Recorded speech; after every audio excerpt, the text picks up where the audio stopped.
السلام علیکم۔ آج کی ویڈیو میں آپ سب کو خوش آمدید۔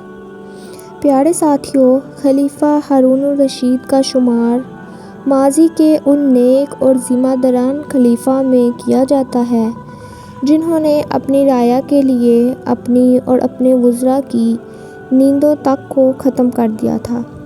رات کے پچھلے پہر خود بغداد کی گلیوں میں گشت کرنا، لوگوں کے چپکے مسائل دریافت کرنا، ان کو حل کرنا ان کی دلی خوشی کا سبب بنتا تھا۔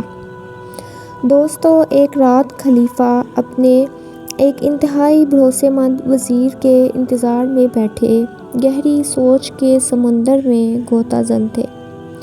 اتنے میں وزیر خفیہ رستے سے داخل ہوا۔ عالیجاں، میں نے آپ کو آج تک ایسے سوچوں میں پہلے گم کبھی نہیں دیکھا۔ لیکن وزیر کے اس سوال کا کوئی جواب خلیفہ نے نہ دیا۔ خلیفہ کی خاموشی کو دیکھ کر وزیر نے دھیمے لہجے میں، عالیجاں، میں گستاخی کی معافی چاہتا ہوں۔ عالیجاں، ہماری لوگوں کی خدمت اور رات کی گشت کا وقت ہو چکا ہے۔ خلیفہ ہارون خاموشی کے عالم میں اٹھے اور گشت کے لیے مخصوص لباس کو زیب تن کیا۔ گشت کے لباس کو ایسے طریقے سے تیار کیا گیا تھا کہ رعایا میں سے کوئی شخص پہچان ہی نہ پاتا کہ اس لباس میں خلیفہ ہارون گھوم رہے ہیں یا کوئی عام شہری۔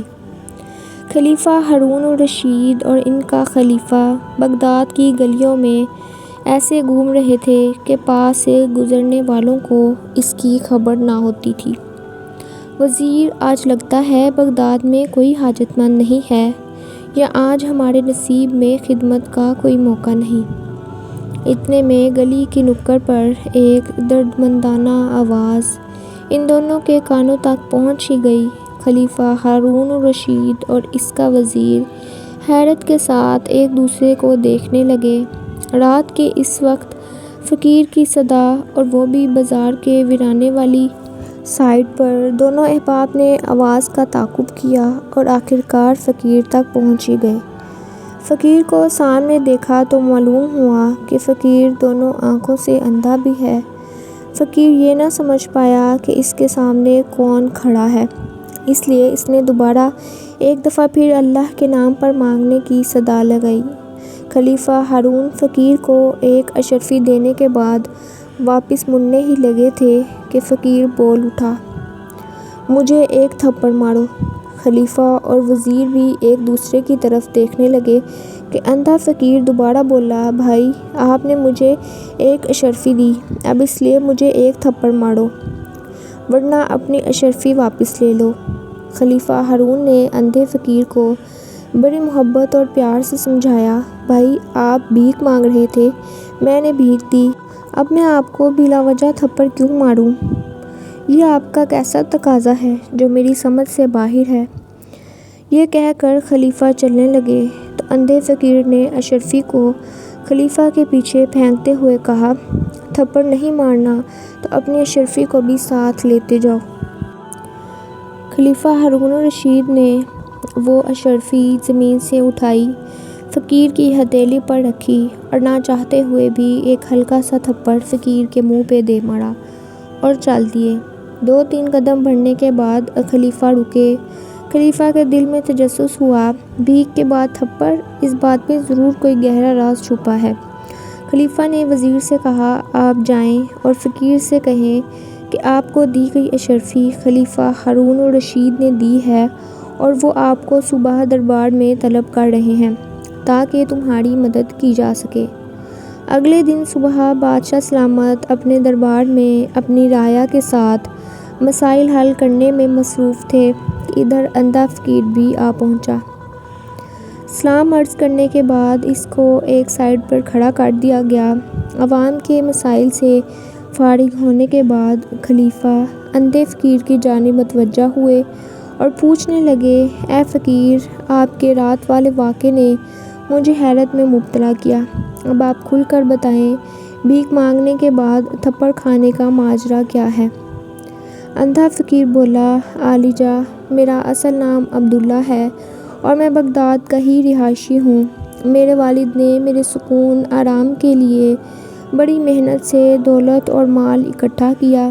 میرے والد کے انتقال کے بعد ان کی ساری دولت کو ہوا میں اڑا کر عیش و عشرت میں جوانی گزار دی۔ اتنی بڑی باپ کی کمائی دولت کی ڈھیری کو ختم کرنے کے بعد میرے حالات بدتر ہو گئے۔ میری بیوی نے مشورہ دیا، اس سے پہلے کہ ہمارے پاس کھانے کو بھی کچھ نہ بچے، آپ چند مویشی ہی پال لیں اور ان سے تجارت کا کاروبار شروع کر دیں۔ میں نے بیوی کی بات کو مانتے ہوئے 2 اونٹ خرید لیے۔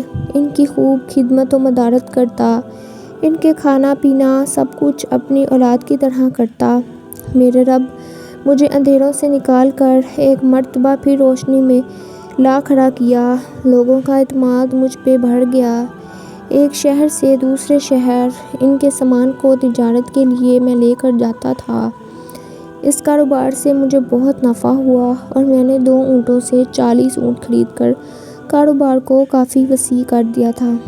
آخر ایک دن میں ایک تاجر کا مال بصرہ پہنچانے کے بعد واپس بغداد آ رہا تھا کہ رستے میں مجھے کافی دیر ہو گئی۔ میں نے اونٹوں کے پاؤں میں رسیاں باندھ کر رستے میں ہی رات گزارنے کا پروگرام بنا لیا۔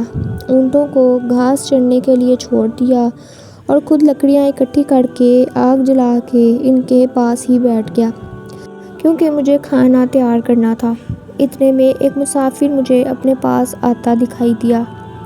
اس نے پاس آ کر مجھ سے اپنے پاس بیٹھنے کی اجازت مانگی۔ میں نے اسے خوشی خوشی اجازت دے دی اور اپنے کھانے میں بھی شریک کر لیا۔ اس کا حلیہ دیکھنے پر درویشوں جیسا لگتا تھا۔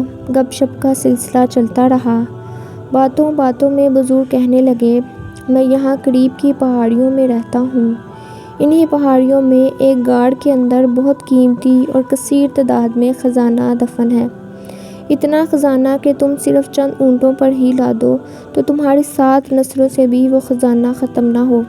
اس کی بات کو سن کر میرے دل میں لالچ پیدا ہوا اور تھوڑا تھوڑا شک بھی اٹھا کہ پہاڑوں میں اتنا خزانہ کون دفن کر سکتا ہے۔ بہرحال میں نے لالچ کے مارے حامی بھر لی۔ درویش نے خزانہ تک لے جانے کی شرط 40 میں سے 20 اونٹوں کی رکھی، جو میں نے قبول کر لی۔ صبح ہوتے ہی درویش مجھے پہاڑوں میں ایک درہ نما جگہ پر لے گیا۔ درویش نے مجھے ایک سائڈ پر کھڑا کیا اور لکڑیاں اکٹھی کر کے آگ جلائی۔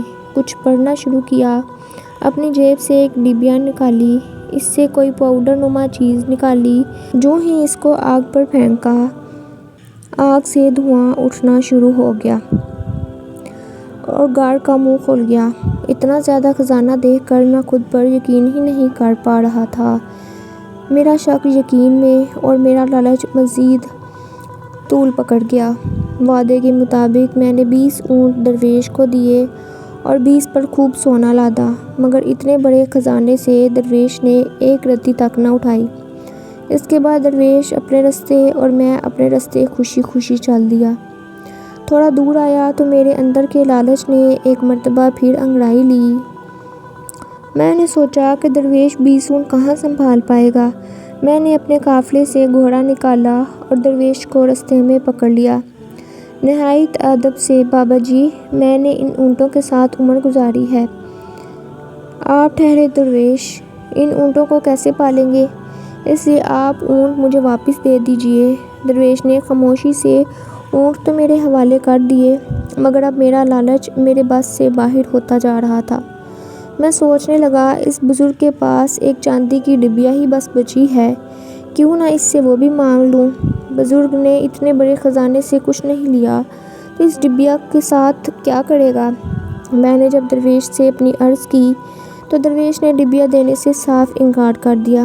میں نے سوچا، سب سے قیمتی تو یہی ڈبیا ہے جس کو درویش دینے سے انکار کر رہا ہے۔ میں نے اپنا خنجر نکالا اور درویش کی گردن پر رکھ کر اس سے ڈبیا چھین لی۔ درویش سے پوچھنے لگا، اس میں کیا ہے؟ درویش نے جواب دیا، اس کے اندر ایک خاص قسم کا سرما ہے، جسے دائنی آنکھ میں لگانے پر زمین کے نیچے کے خزانے نظر آئیں گے۔ میں نے درویش سے اپنی آنکھ میں سرما ڈلوایا۔ سرما ڈالنے کی ہی دیر تھی کہ میرے سامنے خزانہ ہی خزانہ تھا۔ میں خوشی کے مارے چیخیں مارنے لگا۔ کہ اب ساری زندگی آرام سے بیٹھ کر کھاؤں گا۔ میرا لالچ اب بھی نہ تھما اور میں نے دوسری آنکھ میں بھی سرما ڈلوانے کی ضد پکڑ لی، جو میری بربادی کا سبب بنی، جس سے میرا سب کچھ چھن گیا اور نوبت یہاں تک آ پہنچی۔ بے شک لالچ بری بلا ہے اور لالچ کا انجام برا ہی ہوتا ہے۔ اللہ تعالیٰ ہمیں لالچ ہونے سے بچائے اور میانہ روی اختیار کرنے کی توفیق عطا فرمائے۔ مجھے اپنی دعاؤں میں یاد رکھیے گا، اپنا بہت خیال رکھیے گا۔